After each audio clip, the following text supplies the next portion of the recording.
আসসালামু আলাইকুম ওরহমতুল্লাহ। 10 মিনিট মাদ্রাসায় আপনাকে স্বাগতম। আজ আমরা আত্মীয় স্বজনের 6টি অধিকার সম্পর্কে জানব। হযরত আনাস ইবনে মালিক রাদিয়াল্লাহু তাআলা আনহু থেকে বর্ণিত, রাসূলুল্লাহ সাল্লাল্লাহু আলাইহি ওয়াসাল্লাম বলেছেন, যে ব্যক্তি রিজিক অর্থাৎ জীবিকা প্রশস্ত হওয়ার এবং আয়ু বৃদ্ধির প্রত্যাশা করে, সে যেন তার আত্মীয়তার বন্ধন অক্ষুণ্ণ রাখে। সহিহ বুখারী হাদিস নম্বর 5986। আলোচ্য হাদিসে রাসূলুল্লাহ সাল্লাল্লাহু আলাইহি ওয়াসাল্লাম আত্মীয়তার সম্পর্ক বজায় রাখার নির্দেশ দিয়েছেন। হাদিসের ব্যাখ্যায় মুহাদ্দিসরা বলেন, এখানে জীবিকা ও আয়ুষ্কাল বৃদ্ধির অর্থ হল বরকত লাভ করা, ভালো কাজের সুযোগ হওয়া, সময় যথাযথ কাজে লাগানো এবং অপচয় ও ধ্বংসের হাত থেকে রক্ষা পাওয়া। ইসলামী শরীয়তে প্রত্যেকের সাধ্যানুযায়ী আত্মীয়তার সম্পর্ক রক্ষা করা ওয়াজিব। তবে সম্পর্ক রক্ষার ক্ষেত্রে অধিক নিকটতম আত্মীয়রা অগ্রাধিকার পাবে। রাসূলুল্লাহ সাল্লাল্লাহু আলাইহি ওয়াসাল্লাম বলেছেন, যে ব্যক্তি আল্লাহ ও পরকালে বিশ্বাস রাখে, সে যেন তার রক্তের সম্পর্ক বজায় রাখে। সহিহ বুখারী হাদিস নম্বর 6138। আল্লাহ মানুষের ভেতর যে পারস্পরিক সম্পর্ক দান করেছেন, তা রক্ষা ও আত্মীয় স্বজনের অধিকার আদায়ের নির্দেশ দিয়েছেন। পবিত্র কোরআনে ইরশাদ হয়েছে, আর নিকটাত্মীয়ের অধিকার রক্ষা করো। সূরা বনী ইসরাইল আয়াত নম্বর 26। আত্মীয় হিসেবে পরস্পরের 6টি অধিকার আছে, যা এই ভিডিওতে আলোচনা করা হলো। নম্বর 1, যোগাযোগ রক্ষা করা। আত্মীয়রা পরস্পরের সঙ্গে যোগাযোগ রক্ষা করবে, এমনকি কেউ বিচ্ছিন্ন থাকলেও তার সঙ্গে অন্যরা যোগাযোগ রক্ষা করবে। রাসূলুল্লাহ সাল্লাল্লাহু আলাইহি ওয়াসাল্লাম বলেন, প্রকৃত আত্মীয়তার সম্পর্ক রক্ষাকারী সেই ব্যক্তি, যে ব্যক্তি তার আত্মীয় তার সঙ্গে সম্পর্ক ছিন্ন করলেও সে তা রক্ষা করে চলে। সহিহ বুখারী হাদিস নম্বর 5991। নম্বর 2, ভালো আচরণ করা। পবিত্র কোরআনে ইরশাদ হয়েছে, মা বাবার সঙ্গে উত্তম আচরণ করো, আর উত্তম আচরণ করো নিকটাত্মীয়ের সঙ্গে।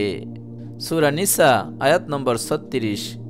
নম্বর 3, অভাবগ্রস্ত হলে সহযোগিতা করা। অভাবগ্রস্ত আত্মীয় স্বজনের সহযোগিতার তাগিদ দিয়ে রাসূলুল্লাহ সাল্লাল্লাহু আলাইহি ওয়াসাল্লাম বলেন, কোনো মিসকিনকে দান করলে শুধু দানের সওয়াব, আর আত্মীয়কে সহযোগিতা করলে 2টি সওয়াব, দান ও আত্মীয়তা রক্ষা। সুনানে নাসাঈ হাদিস নম্বর 2582। নম্বর 4, মেহমানদারি করা। মেহমানদারি সাধারণ মুসলমানের অধিকার, আত্মীয় হলে তা আরও দৃঢ় হয়। রাসূলুল্লাহ সাল্লাল্লাহু আলাইহি ওয়াসাল্লাম বলেছেন, যে ব্যক্তি আল্লাহ ও পরকালে বিশ্বাস করে, সে যেন মেহমানকে সম্মান করে। সহিহ বুখারী হাদিস নম্বর 6138। নম্বর 5, অসুস্থ হলে সেবা করা। আত্মীয় স্বজন অসুস্থ হলে তাকে দেখতে যাওয়া এবং খোঁজ খবর নেওয়া আবশ্যক। কেননা রাসূলুল্লাহ সাল্লাল্লাহু আলাইহি ওয়াসাল্লাম বলেছেন, ক্ষুধার্ত ব্যক্তিকে আহার করাও, রোগীর শুশ্রূষা করো এবং বন্দীদের মুক্তি করো। সহিহ বুখারী হাদিস নম্বর 5373। নম্বর 6, দিনের ব্যাপারে সতর্ক করা। আত্মীয়রা পরস্পরের জাগতিক কল্যাণ কামনার মতো পরকালীন কল্যাণের ব্যাপারেও সচেতন ও সতর্ক করবেন। কেননা আল্লাহ বলেছেন, হে মুমিনরা, তোমরা নিজেদেরকে এবং পরিবার পরিজনকে রক্ষা করো জাহান্নামের আগুন থেকে, যার জ্বালানি হবে মানুষ ও পাথর। সূরা তাহরিম আয়াত নম্বর 6। মুসলিম হিসেবে অন্যদের যেসব অধিকার রয়েছে, আত্মীয়রা তাতে অগ্রাধিকার লাভ করবে। শেখ আব্দুর রহমান বিন আইদ এমন 14টি অধিকার বর্ণনা করেছেন, যার মধ্যে আছে সালাম আদান প্রদান, স্নেহ ও সম্মান করা, আনন্দ বেদনার অংশীদার হওয়া, দাওয়াত কবুল করা, জানাজায় অংশ নেওয়া, পরস্পর হিতাকাঙ্ক্ষী হওয়া, বিবাদ হলে মিটিয়ে দেওয়া, অনুপস্থিতিতে দোয়া করা ইত্যাদি। মহান আল্লাহ আমাদের সকলকে আত্মীয়তার এই হকগুলো আদায় করার তৌফিক দান করুন, আমিন।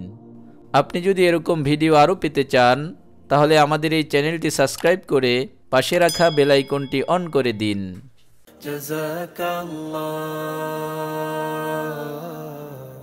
জাযাকাল্লাহ।